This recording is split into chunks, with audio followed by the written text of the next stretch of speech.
Assalamualaikum warahmatullahi wabarakatuh. Selamat sore semuanya, berjumpa lagi bersama kami dalam program Kampungku. Bersama saya Amanda Armelia. Dan saya Yonus Mir. Tentunya selama 30 menit ke depan kami akan menemani pemirsa di rumah untuk berkeliling menelusuri kampung-kampung yang berpotensi tentunya yang ada di Sumatera Selatan. Program Kampungku sendiri merupakan wujud kepedulian TVRI Sumatera Selatan terhadap potensi-potensi wilayah-wilayah yang ada di Sumatera Selatan, baik itu kuliner, adat istiadat maupun budaya. Iya, betul sekali. Dan juga untuk pemirsa di rumah yang kampungnya ingin kami ekspos, silakan untuk menghubungi nomor yang tertera di bawah ini. Ya, dan juga selalu kami ingatkan untuk pemirsa di rumah agar selalu menjaga protokol kesehatan dengan cara memakai masker, menjaga jarak, dan juga selalu mencuci tangan. Ngomong-ngomong Yohan, aku mau nanya sama kamu biasanya kalau untuk menambah selera makan itu makan apa? Aku kalau misalnya lagi nggak nafsu makan tuh aku pengen makan yang pedas aja, Amanda, biar aku tuh jadi ada nafsu makan gitu. Sama, aku juga pecinta makanan pedas. Oh, kamu juga favorit? Kayak orang Palembang emang wajib pecinta pedas selain ya? makanan pedas, aku biasa makan ikan asin. Kenapa ikan asin tuh? Karena itu enak banget loh, menambah Kamu selera makan. Kamu ngambil kayak gitu aja? Atau pakai nasi sama sama pakai nasi ya? Kebetulan aku akan mengajak Yohan dan pemirsa di rumah ke kampung Siabang. Kampung Siabang di daerah? Kelurahan Lima Ulu, itu ada sentra penghasil ikan asin. Yohan penasaran? Banget. Langsung aja kita lihat liputannya.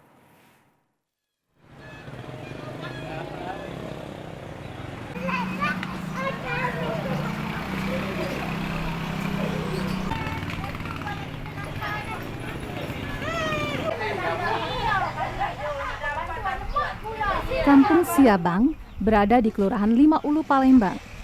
Kampung ini terdiri dari pemukiman padat penduduk dengan gang-gang sempit.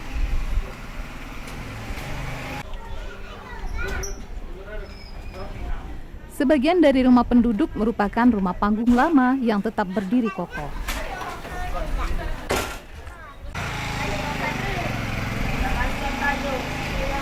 Di kampung ini sebagian warga bermata pencarian dengan membuka warung kecil di depan rumah. Sementara sebagian lagi berjualan anyaman ketupat musiman yang dibuat saat mendekati Lebaran, baik Idul Fitri maupun Idul Adha yang sebentar lagi akan dirayakan umat Muslim.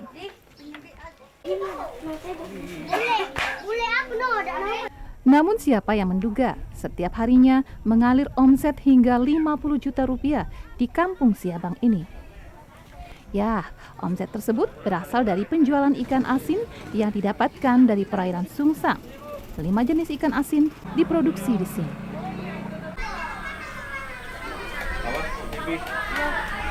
Ada 20 agen ikan asin di kampung ini, dan setiap agen memperkerjakan 5 hingga 10 warga. Mulai dari membersihkan ikan, proses penggaraman yang menentukan kualitas ikan asin, serta penjemuran melibatkan pekerja yang merupakan warga di kampung ini. Produksi ikan asin ini membantu warga dalam memenuhi kebutuhan hidup sehari-hari.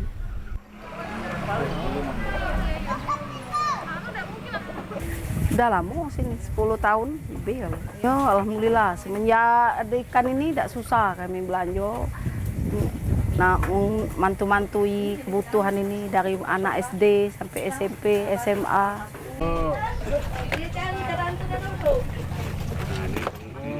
Masing-masing agen mampu menjual 100 hingga 300 kg ikan asin yang didistribusikan ke sejumlah pasar di Palembang setiap harinya.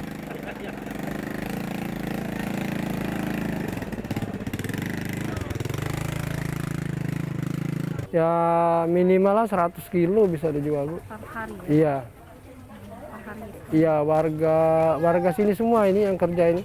Ada yang jemur, ada yang besetnya, ya, ada yang ngepaknya. Produksi ikan asin yang menjanjikan ini dapat dioptimalkan lagi dalam meningkatkan roda perekonomian dan kesejahteraan warga di kampung Siabang. Saudara, inilah hamparan penjemuran ikan asin di kampung Siabang, Kelurahan Lima Ulu, Palembang. Di sini 30% warganya mengandalkan pencarian sebagai agen dan pekerja dalam produksi ikan asin. Dan hampir 2 ton lebih ikan asin didistribusikan di sejumlah pasar di Kota Palembang, khususnya di Pasar 10 Ulu. Dan ke depan kawasan ini akan dijadikan destinasi wisata yang cukup potensial di Kota Palembang, mengingat tempat yang berada di pinggiran Sungai Musi. Wijaya Kusuma Putra, Metri Otavia, TVRI Sumatera Selatan.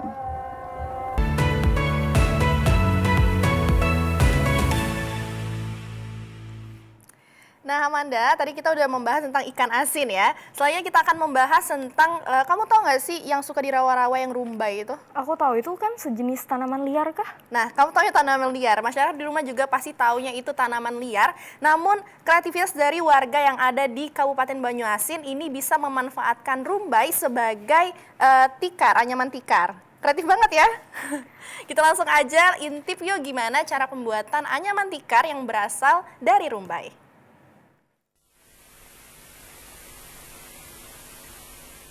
Desa Sidang Emas Banyuasin 3, Kabupaten Banyuasin mempunyai rawa yang cukup luas, ditumbuhi tanaman rumbai yang menjadi bahan baku anyaman kerajinan. Warga desa yang berpenduduk sekitar 2.000 jiwa ini menggantungkan hidup sebagai petani. Untuk menambah penghasilan ekonomi keluarga, sebagian besar kaum ibu ini menggeluti usaha kerajinan dari rumbai. Kami pemerintah desa menginisiasi ibu-ibu, terutama ibu-ibu untuk meningkatkan penghasilan rumah tangga. Kami adakan dan kami buat kelompok terfokus di anyaman rumbai ini. Tradisi turun-temurun membuat anyaman dari bahan rumbai ini cukup menjanjikan. Apalagi kaum ibu ini sudah dibekali keterampilan khusus.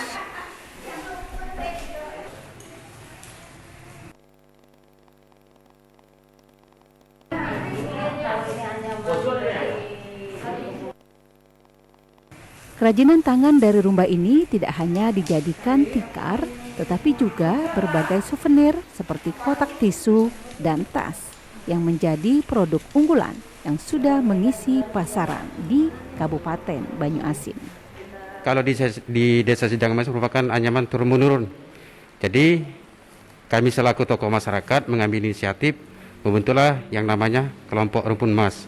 Alhamdulillah Pak, dengan dibentuknya kelompok ini, maka sebagian dari masyarakat itu pendapatan penghasilannya bertambah. Satu minggu itu bisa 2 tikar, tergantung dengan ukuran dan tergantung dengan orang yang sudah pernah ahli untuk menganyam.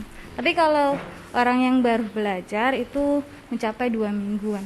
Warga yang tergabung dalam kelompok kerajinan rumbai merasakan hasil dari anyaman ini dapat meningkatkan perekonomian keluarga. Tentu saja kerajinan rumbai ini tidak hanya dapat dipasarkan di Banyuasin, tetapi dapat mengisi daerah-daerah lain di Sumatera Selatan.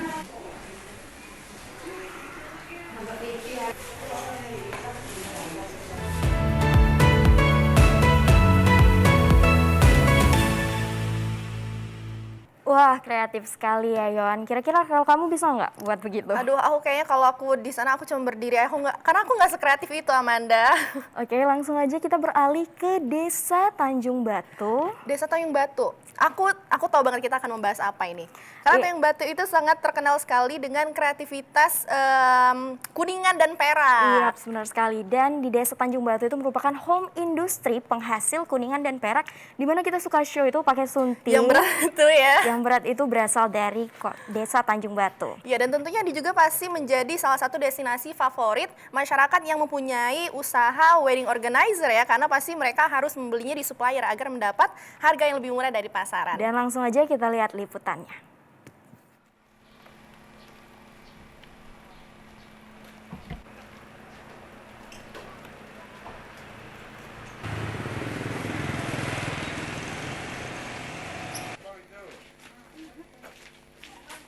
Kabupaten Ogan Ilir pantas berbangga diri, tepatnya di Kecamatan Tanjung Batu, dikenal sebagai kawasan home industri pengrajin perak dan kuningan terbesar di Sumatera Selatan.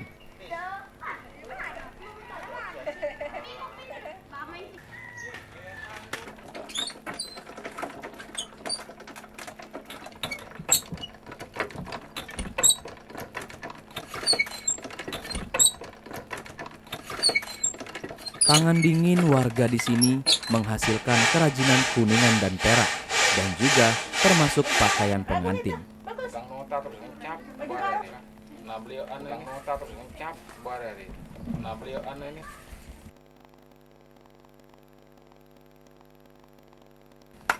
Kerajinan ini menjadi mata pencarian utama warga secara turun-temurun.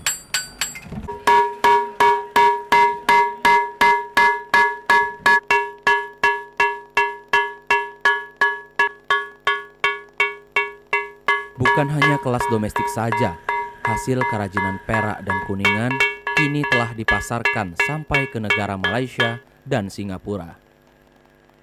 Perkembangan sejarah pengrajin pakaian pengantin di Kelurahan Tanjung Batu itu bermula sekitar pasca kemerdekaan, itu di mana masyarakat sudah membuat berbagai macam pernak-pernik untuk pakaian adat Sumatera Selatan. Dan pakaian adat ini merupakan sentral industri terbesar yang menjadikan kelurahan kami ini termasuk satu-satunya pemasok pakaian adat terbesar di Sumatera Selatan. Untuk pemasaran pakaian adat sendiri itu sudah selain merambah pasar domestik, ini sudah merambah ke pasar internasional, salah satunya dipasarkan ke Malaysia dan Singapura karena ada alkulturasi budaya antara adat Melayu dan adat khas Palembang.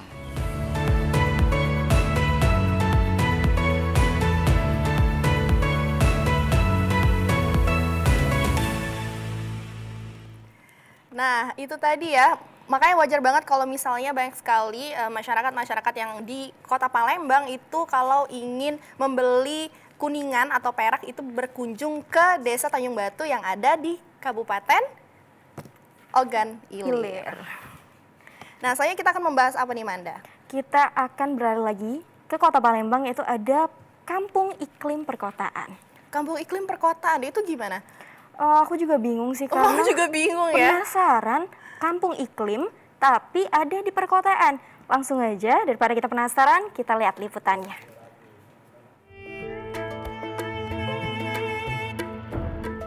Jika memasuki kampung ini, Anda akan merasakan suasana yang nyaman dan sangat asri. Karena sebagian besar warga di sini memilih memanfaatkan lahan pekarangannya menjadi lahan pertanian terbatas di tengah perkotaan. Wajar saja jika kampung ini dinobatkan sebagai salah satu kampung percontohan pangan inovasi atau urban farming yang pro iklim atau dikenal dengan sebutan kampung iklim dari segi ketahanan pangan. Dan saudara, ini merupakan salah satu contoh pekarangan yang dimanfaatkan sebagian besar warga di sini untuk membuat lahan pertanian terbatas di wilayah perkotaan seperti Kota Palembang saat ini. Di sini warga memanfaatkan pekarangannya dengan menanam berbagai tanaman-tanaman yang bermanfaat seperti salah satunya toga, tanaman obat keluarga. Kita duduk aja ya. Kalau kita ada Minimnya lahan pertanian yang ada di perkotaan membuat warga di sini memanfaatkan lahan pekarangannya untuk bertanam berbagai tanaman hias, sayur mayur, buah-buahan, tanaman kaya manfaat seperti tanaman obat keluarga atau toga, hidroponik, hingga pengolahan pupuk yang dilakukan secara otodidak. Dimotori Ketua RT 5 RW 2 Kelurahan Pelaju Ulu, yang juga sekaligus sebagai ketua kelompok tani, sebagian besar warga di sini memilih untuk bertani di pekarangannya sendiri. Saya kan memang asal mulanya kita memang hobi bertanam, Bu. Nah, pas banyak kegiatan, kita kan jadi ketua RT, RT 05 kan.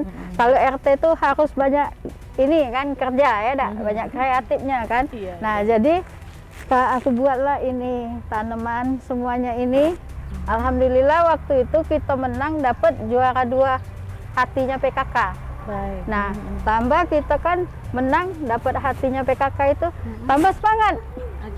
Tambah semangat kan. Nah, dengan adanya itu, Bu, toga ini 2020 kemarin kita bikin teh.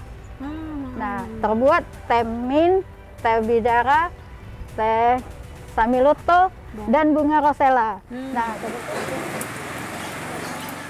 Selain dapat dimanfaatkan untuk konsumsi pribadi, Jamiah juga melakukan berbagai inovasi dari hasil pekarangannya, yakni dengan memanfaatkan daun dari tanaman bidara, samiloto, mint dan bunga rosella untuk membuat teh herbal yang kini mulai dipasarkan dan cukup diminati karena khasiatnya.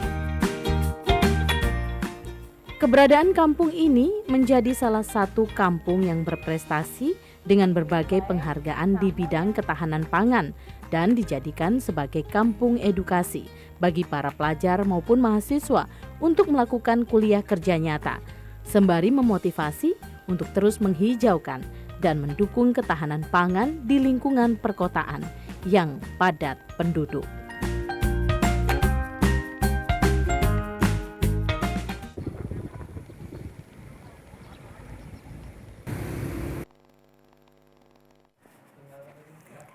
Wah, Yohan, kreatif sekali ya dan bisa jadi referensi untuk kita untuk menanam di pekarangan rumah kita. Iya. Nah, Amanda, kita udah ada kursi, masa kita nggak duduk? Kita duduk aja dulu yuk, biar lebih santai gitu kan, kita nggak bahasnya. Jadi selanjutnya aku ada tebak-tebakan nih untuk kamu. Apa tebak-tebakannya? Salah satu tempat yang kalau setiap minggu pagi itu macet karena banyak banget orang beli makanan di sana, daerah mana coba? Aku tahu itu pasti di Lapangan Hatta, the one and only Lapangan Hatta. Betul banget. Nah, namun kali ini kita bukan hanya membahas tentang Lapangan Hatta kulinernya doang, tapi juga kita akan membahas tentang gimana sih situasi di Lapangan Hatta. Karena juga di sana kan pada dasarnya itu stadion kan. Ya udah kita langsung aja yuk intip-intip gimana situasi di Lapangan Hatta.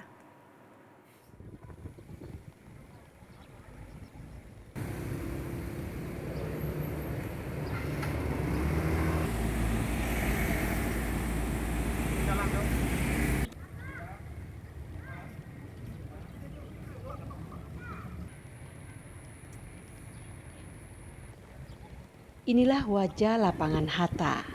Ada kesan kurang terawat. Lokasinya yang berada di kawasan elit kota Palembang. Sehingga tak salah jika lapangan sepak bola ini menjadi oase kota Palembang. Meski jarang digunakan untuk pertandingan karena mungkin standarnya belum memadai, tetapi tribun tempat penonton ini setidaknya jadi saksi bahwa lapangan ini pernah menjadi lokasi pertandingan sepak bola. Di pagi hari, sejumlah warga masih memanfaatkan lapangan ini untuk jogging. Di luar lapangan yang berbatas tembok, Lapangan Hatta menjadi sebuah pasar kecil, khususnya untuk kuliner.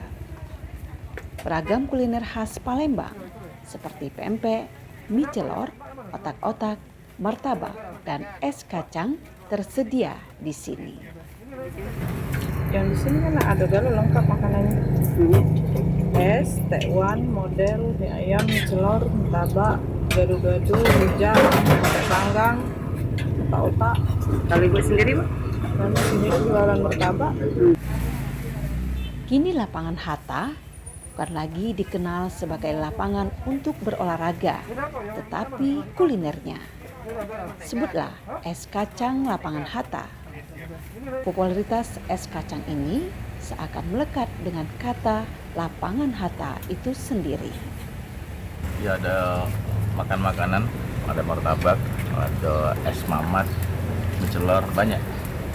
Sudah terkenal lah di Palembang. Untuk rekomendasi lah untuk warga kota Palembang.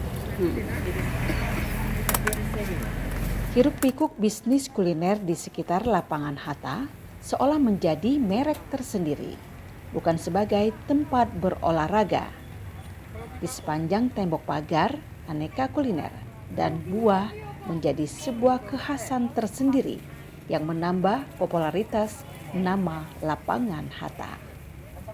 Tak tanggung-tanggung, yang belanja di sini umumnya masyarakat menengah ke atas.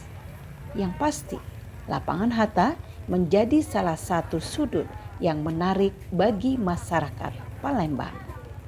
Saudara, idealnya sebuah kota memiliki lapangan terbuka sebagai oase kehidupan.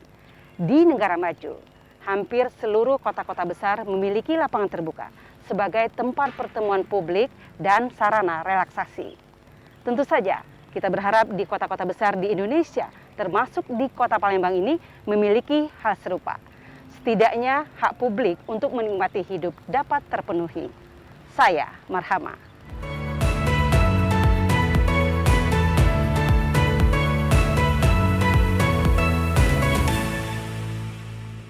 Wah Amanda, aku tadi ngeliat ada cakwe itu favorit aku Itu banget enak loh. banget, crunchy. Jadi lapar aku. Apalagi pas ngeliat es kacang itu kan menjadi salah satu makanan Itu, favorit masyarakat di iya, Kota bener Palembang banget. juga kan, emang itu udah ciri terkenal khas banget dari Lapangan Hatta. Siapa sih yang nggak tahu es Mamat Lapangan Hatta? Nah Yon, kalau tadi kita udah ke Lapangan Hatta, udah melihat kulinernya, sekarang kita beralih ke Desa Sukamana di Musirawas. Di sana ada yang namanya Kampung Produktif. Kampung produktif di desa. Iya, Itu benar gimana sekali. tuh jadi? Penasaran apakah warganya seproduktif sesuai dengan namanya? Langsung aja kita lihat liputannya.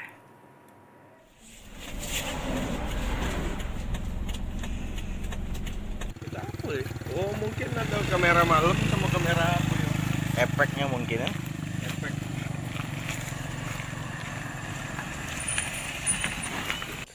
Mengubah lahan tidur menjadi lahan produktif di Desa Sukamana terinspirasi akibat tingginya harga cabai merah di pasaran beberapa tahun terakhir.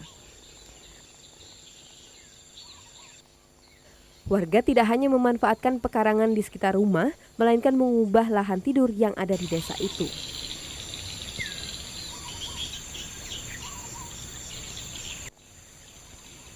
Dengan keterbatasan ilmu budidaya cabai, tidak menjadi penghalang warga untuk memanfaatkan lahan yang ada.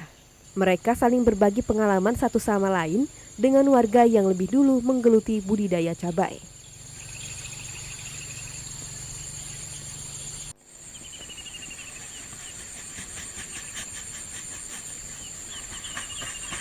Ketekunan dan kerja keras warga akhirnya mampu mengubah lahan tidur menjadi lahan produktif dengan budidaya cabai dan palawija. Itu Sukamba itu? Ada kayak ayamnya dikit-dikit ini. Oh. Inilah yang ditekuni warga akibat sebuah tuntutan hidup dan tingginya harga cabai sejak 3 tahun terakhir. Dulu tanahnya dulu lahan apa itu tidur. Oh, lahan tidur. Ya, lahan tidur. Soalnya kan gambutnya dalam. Tanam padi itu enggak pernah panen. Jadi sekarang ini kan sudah ada pengeringan kan. Pakai alat berat itu. Iya. Itu sekarang keringin, nah kita nanam cabai. Kita cuman sedikit ini aja. Itu menghasilkan puluhan jutanya, Pak.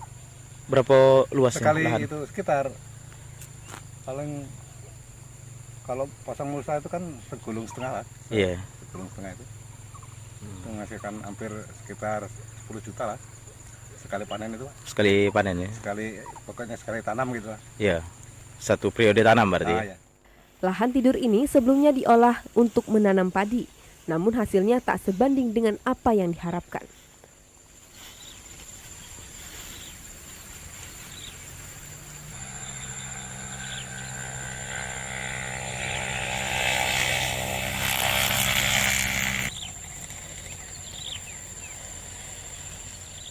Alih profesi dengan berbudidaya cabai merah ternyata mampu merubah taraf hidup sejumlah petani di Desa Sukamana semakin membaik dengan tingginya harga cabai.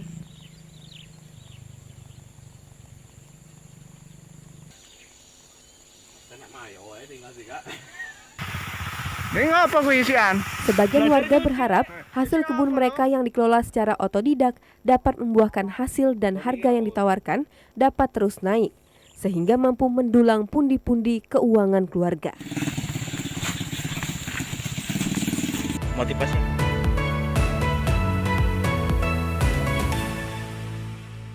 Wah, ternyata pemirsa dan Yohan, kampung produktif itu sesuai dengan namanya karena masyarakat di sana itu benar-benar produktif mengolah lahan yang tidur menjadi lahan yang dapat membudidayakan cabai, tanaman hias maupun obat-obatan. Iya, betul sekali. Dan juga bukan hanya ini ya, tentang lahan tidur, namun juga masyarakat di sana itu memanfaatkan perkarangan rumah yang bisa dijadikan untuk menanam tumbuh-tumbuhan. Jadi bisa dijadikan referensi nih untuk pemirsa di rumah dan juga Amanda, kalau misalnya di depan rumah kita ada pekarangan yang tidak terpakai, itu bisa untuk nanam cabai, siapa tahu kan bisa menjadi pemasukan juga ya untuk Jadi kita kalau ya. mau buat sambal tinggal metik Tinggal aja, petik apalagi kan aja. cabai kan suka melambung tinggi Iya, betul harganya. sekali. Jadi referensi banget.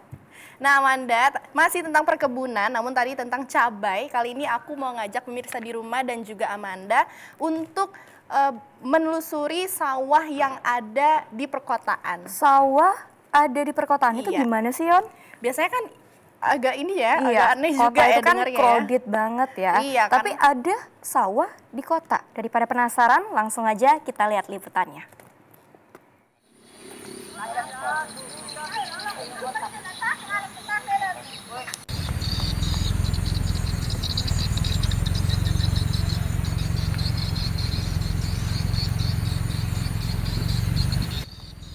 Sejak tahun 1970-an, Tegal Binangun atau yang dikenal Lebak Berayun merupakan salah satu wilayah pertanian sawah.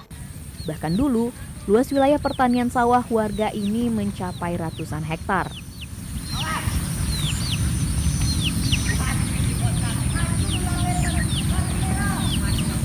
Namun seiring berkembangnya pembangunan yang pesat menyebabkan lahan pertanian ini mulai dialihfungsikan menjadi pemukiman warga.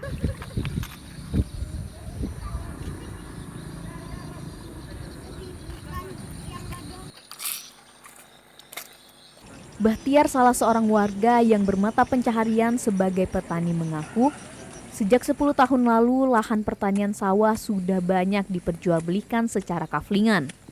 Hal ini akibat makin banyaknya kebutuhan dan makin tingginya harga tanah.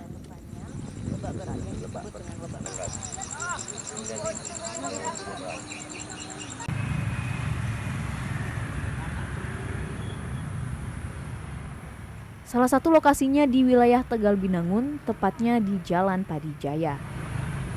Setahu saya di daerah Lebak Berayun sini, ini semuanya lebih kurang 30-an hektar ini semuanya sawah. Tapi sekarang ternyata sudah dibikin bangunan-bangunan atau kaplingan-kaplingan rumah. Jadi ini sudah banyak yang berkurang. Pemukiman ini menjadi salah satu wujud perkembangan kota Palembang. Namun sayang, banyaknya timbunan di sekitar daerah pertanian menjadi pemicu penyumbatan sehingga areal perumahan menjadi rawan banjir. Sebenarnya kan di bagian kota ini kan jarang yang namanya pemukiman-pemukiman yang seperti sawah-sawah. Paling tepatnya kan banyak gedung-gedung tinggi. Jadi karena adanya pemukiman warga di sini, itu bisa menyebabkan saat hujan itu bisa banjir, Pak. Memajukan pembangunan yang ada di wilayah perkotaan sudah menjadi keharusan. Namun akan lebih baik lagi jika lahan pertanian yang asri masih tetap dipertahankan. Mengingat suasana hijau menjadi salah satu upaya untuk mengatasi rasa penat di tengah hiruk-pikuk masyarakat perkotaan.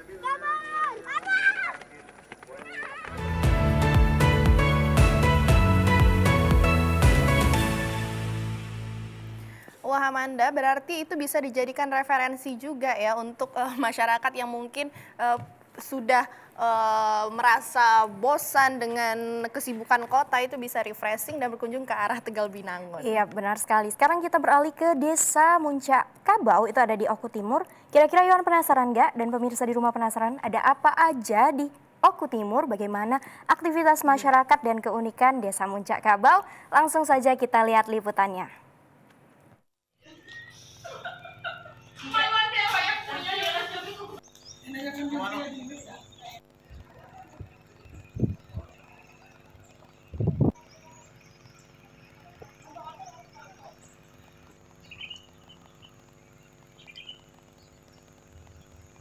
Suasana desa ini memberikan keunikan sendiri. Bangunan tua yang terbuat dari kayu unglen merupakan ciri khas desa. Ini adalah kantor marga. Marga adalah bentuk pemerintahan yang bernuansa adat yang kini sudah dihapuskan. Bangunan kantor yang berukuran 20 x 15 meter yang terbuat dari kayu unglen ini dalam kondisi rusak dan tak terawat baik. Bangunan dengan bentuk huruf U ini dibagi menjadi 2 ruangan, bagian kanan kiri yang dulunya berfungsi sebagai kantor dan bagian tengah sebagai tempat pertemuan dan rapat atau sidang yang dipimpin oleh seorang pesirah sebagai kepala marga.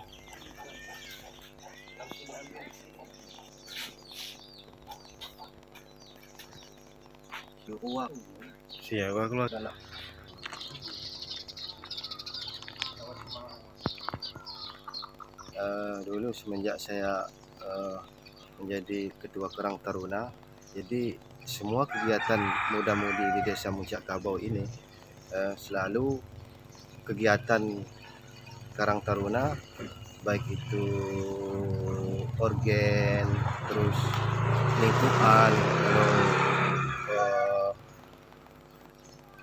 bahasa di sininya lingkungan. Hampir sama dengan desa lain di daerah Sumatera Selatan, Desa Muncak Kabau ini juga memiliki tradisi dan kesenian. Sebut saja pencak silat. Sesepuh Desa Muncak Kabau, Abdul Wahab, juga seorang penggemar pencak silat. Di usianya yang sudah tua, dia masih mampu memperagakan keahliannya dalam bersilat. Silsilah asal mulanya Desa Muncak Kabau, marga buat pemuka bangsa raja. Awal pertama, sebelum POC masuk di Muncak Kabau ini, diadakan sebelum pesirah adalah adepati. Adepati nak dalam. Setelah ada pembukaan POC masuk, ialah Desa Muncak Kabau dibangunkan di seberang ini. Ketika sistem pemerintahan desa menggunakan marga, desa ini bagian dari marga Buai, pemuka bangsa raja. Dulu pemerintahan Buai Pemuka Bangsa Raja ini dari BK5 sampai ke daerah Bantan. Nah, karena kondisinya saat ini sudah tidak difungsikan lagi. Mungkin itu saja dari saya, Apen dari Oku Timur.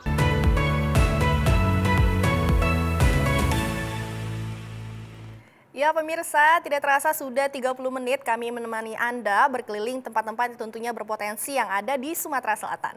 Dan kami ingatkan kembali untuk pemirsa di rumah yang kampungnya ingin kami ekspos, silakan untuk menghubungi nomor yang tertera di bawah ini. Dan kami ingatkan kembali juga tetap untuk mematuhi protokol kesehatan dengan menjaga jarak, mencuci tangan, dan memakai masker. Akhir kata saya Yonus Mir. Dan saya Amanda Armelia. Pamit undur diri, terima kasih dan sampai jumpa. Wassalamualaikum warahmatullahi wabarakatuh.